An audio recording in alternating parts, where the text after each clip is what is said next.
Hello everyone, this is Dr. Purvi Thakkar and my talk is on whole breast reconstruction for all mastectomies. Is it a utopic thought?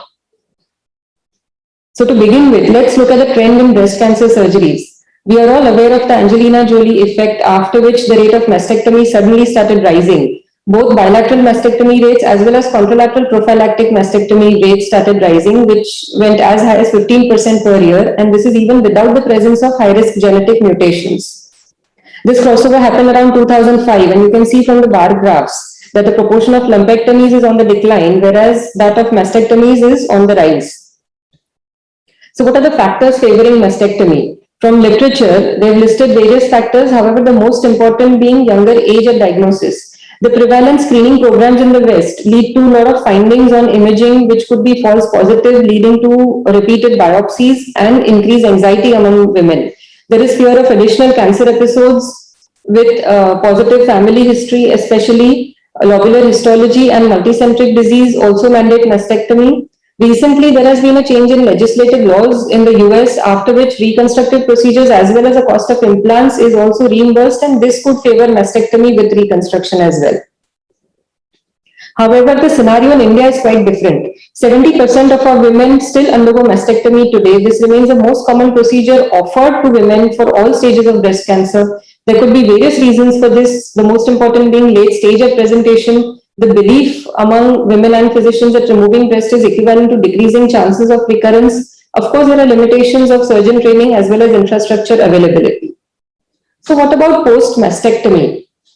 What are the reconstruction options available post-mastectomy? They can be autologous or implant-based. Implant-based can be implant or expander with autologous flap or ADM.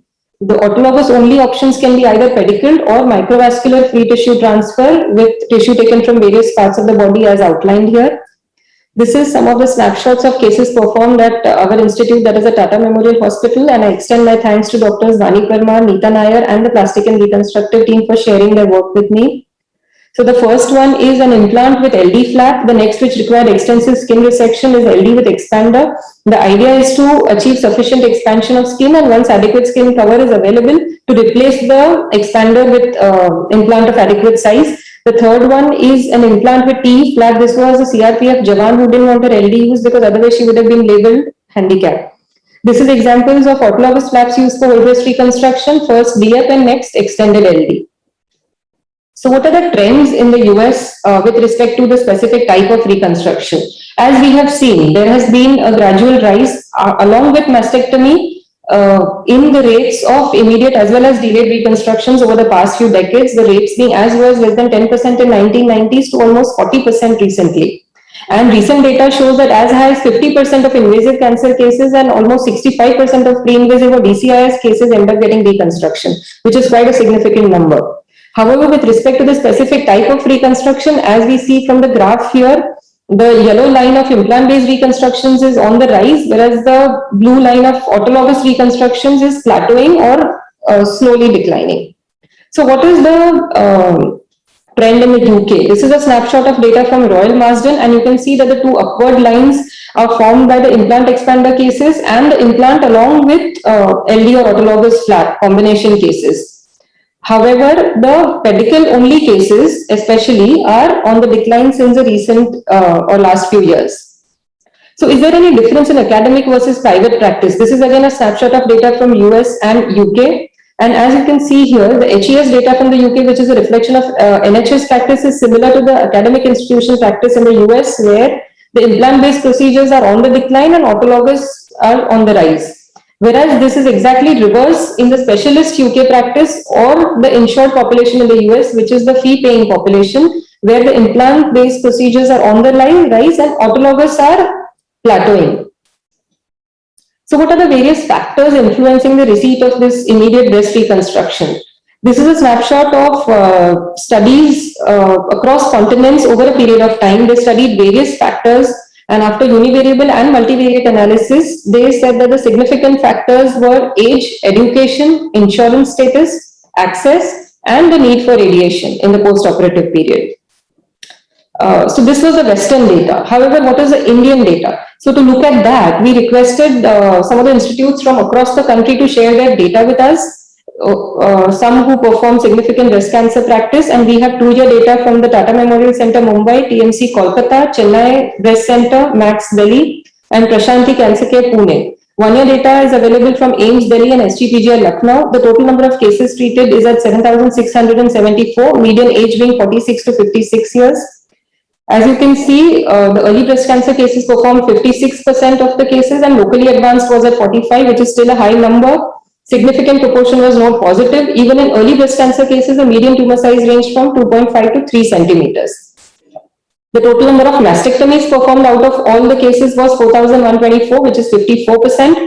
In early breast cancer cases, 47% patients underwent mastectomy, whereas in the locally advanced cases, it was as high as 74%.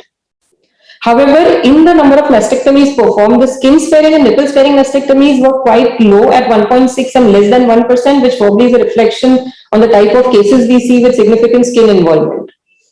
With regards to whole breast reconstruction, it was performed in 219 cases of the mastectomies, which is at 5.3%.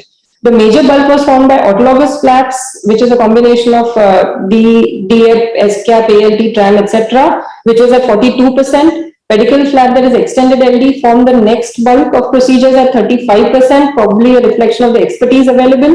Implant expander was the smallest group at 23%. All autologous flaps received radiation and only 2 implants received radiation. With regards to the morbidity, 16% had loss of flap or implant. One of them was post-radiation implant extrusion. SSI was at 22%. The outcome data is still not so mature. However, for the group of mastectomies with WBR, the 3-year local recurrence rate was at 3.6%, 3-year DFS for early breast cancer cases in the range of 90 to 100%, and that for locally advanced in the range of 50 to 100%. So now to come to factors that influence the receipt of reconstruction in the Indian population. So there is not much data on this. However, there is a survey by a group from Tata Memorial Hospital headed by Dr. Neeta Nair, which is awareness and acceptability of breast reconstruction among women with breast cancer. The survey was performed in 3 cohorts. The first one planned for upfront surgery, the next 2 follow-up cohorts post-mastectomy or conservation. The questionnaire was classified into awareness of breast reconstruction, conceptual knowledge, attitude, and perception. Questions related to these 4 groups. There was a high participation rate of 85%, and the findings are quite interesting.